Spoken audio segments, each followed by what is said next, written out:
Bonjour à tous, j'espère que vous allez bien. Je vous retrouve avec plaisir pour le numéro 123 du podcast Entre deux mondes. Ce podcast qui fait le lien entre notre partie spirituelle et notre partie incarnée sur cette terre. Alors évidemment, tout ce que je présente à travers ce podcast, c'est ma vision, et ça n'est d'ailleurs que ma vision, ma compréhension du fonctionnement de l'invisible. Tout cela étant le fruit de mon cheminement spirituel, mais aussi professionnel en tant que praticien en hypnose transpersonnelle.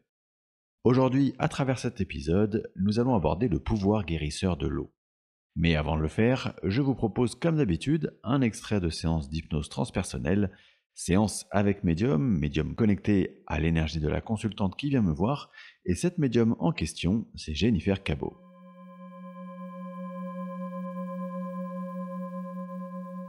C'est marrant parce que je la vois dans l'eau encore. Je sais pas si elle fait de la natation ou si elle va à la piscine, à la mer, je sais pas, mais Comment on peut comprendre ce lien avec l'eau, justement, alors? en fait, on me dit qu'elle a vécu dans des mondes liquides, qu'il y a un lien, une mémoire qui reste attachée à elle, de ses vies, de plusieurs vies, je pense, dans des milieux à queue. Et c'est comme si dans l'eau, quand elle se baigne ou quand elle va nager, c'est cette mémoire de bien-être qui est réactivée. Mais moi, je le perçois plus comme une ressource. Ça veut dire quoi, avoir une mémoire de vie dans des milieux aqueux? Ça veut dire, enfin, c'est sur ce plan, terre? C'est sur d'autres plans? C'est Non, c'est ailleurs, c'est d'autres incarnations, mais ailleurs, sur d'autres espaces-temps. OK, d'accord, OK. Qu'est-ce qui caractérise ces autres incarnations? En fait, c'est retrouver cette fluidité, cette liberté, ce mouvement dans l'eau. C'est toutes ces notions qui viennent se raccrocher à elle. Parce que dans ses autres incarnations, elle s'est sentie tellement libre.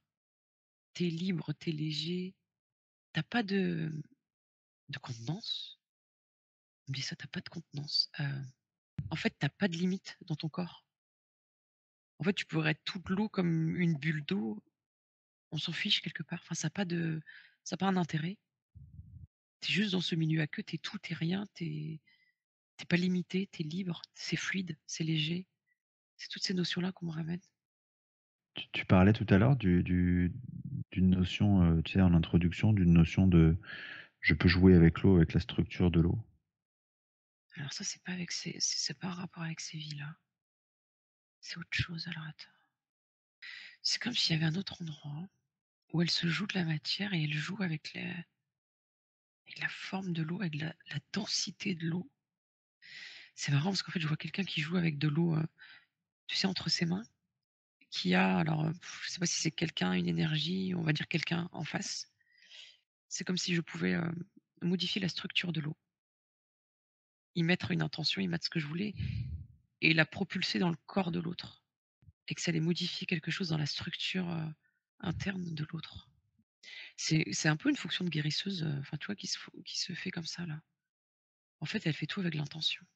C'est malléable avec les mains, mais c'est l'intention que j'y porte. C'est comme si elle pouvait changer, du coup, par ce biais-là, les molécules d'eau à l'intérieur de l'autre. Changer la structure de l'autre par ce moyen-là.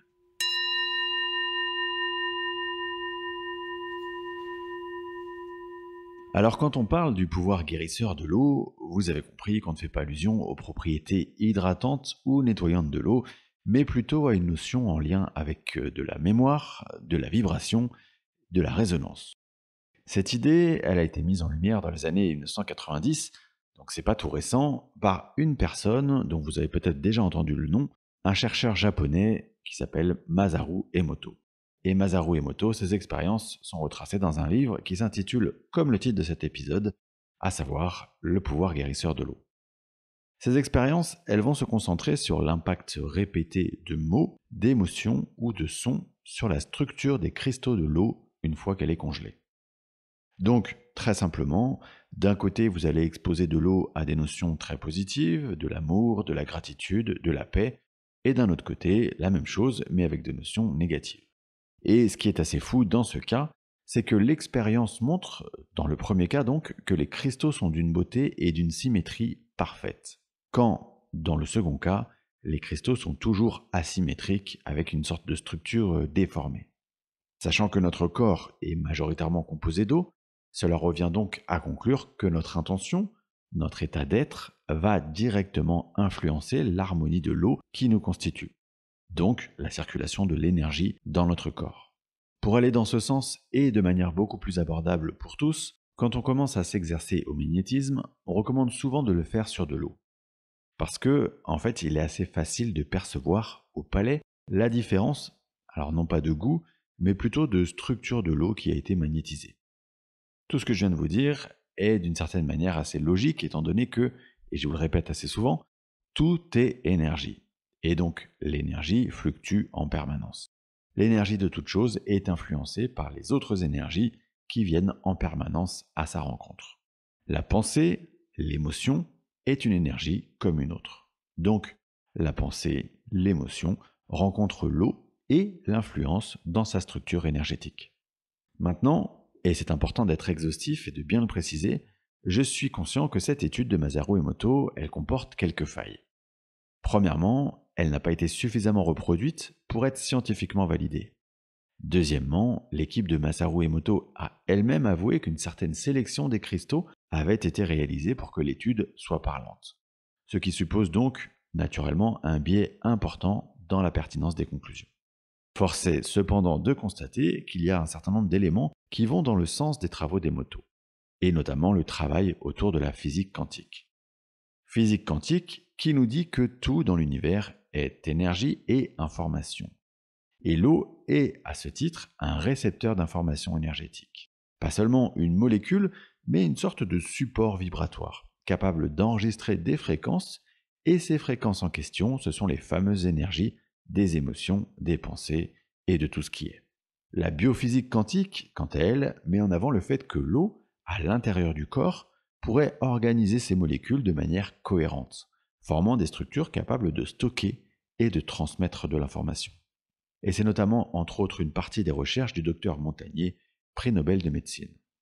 Évidemment, à ce stade, il y a encore plus de questions que de réponses pour cette thématique.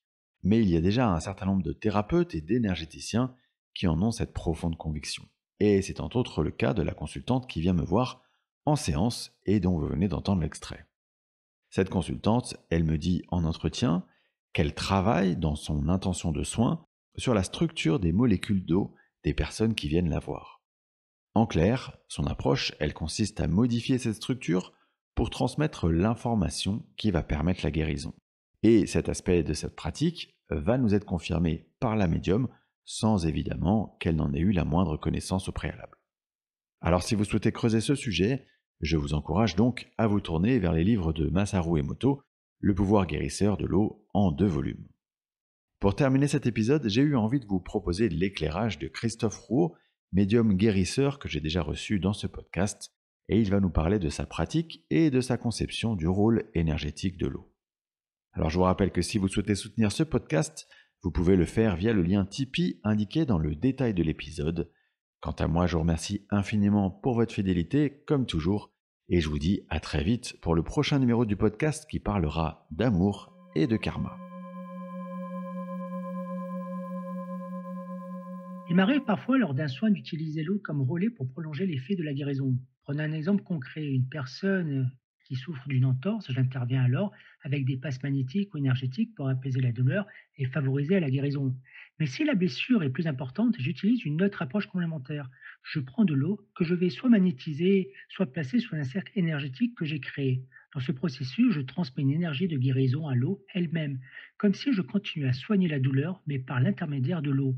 Ensuite, je trempe un morceau de tissu dans cette eau énergétisée, puis je l'applique autour de la cheville blessée. La personne le garde en place pendant un certain temps, même une fois le tissu devenu sec. Alors vous allez me dire pourquoi utiliser l'eau si l'on soigne déjà avec les mains? Parce que l'eau agit ici comme une sorte de perfusion énergétique. Imaginez un système de goutte à goutte. L'énergie transmise à l'eau va se diffuser lentement, progressivement à travers les pores de la peau. Elle atteint ensuite les cellules, les tendons et toutes les structures affectées. Elle continue ainsi le travail énergétique en douceur et en profondeur.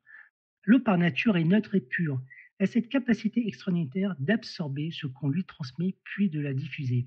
Elle s'adapte à l'intention qu'on lui donne, comme un ruisseau épouse les formes du terrain qu'il traverse. C'est cette propriété d'adaptation qui la rend si précieuse dans les soins énergétiques. Je fais d'ailleurs un travail similaire lors de mes douches. Je demande à l'eau d'être rechargée d'une énergie spécifique pour qu'elle purifie mes cellules à travers mes pores. Ce type de soin utilise la matière. Ici, l'eau pour agir en synergie avec l'énergétique. La matière est essentielle sur la Terre car elle permet d'ancrer et de prolonger les effets des soins. Grâce à ce processus, la guérison peut se faire de manière plus stable et continue.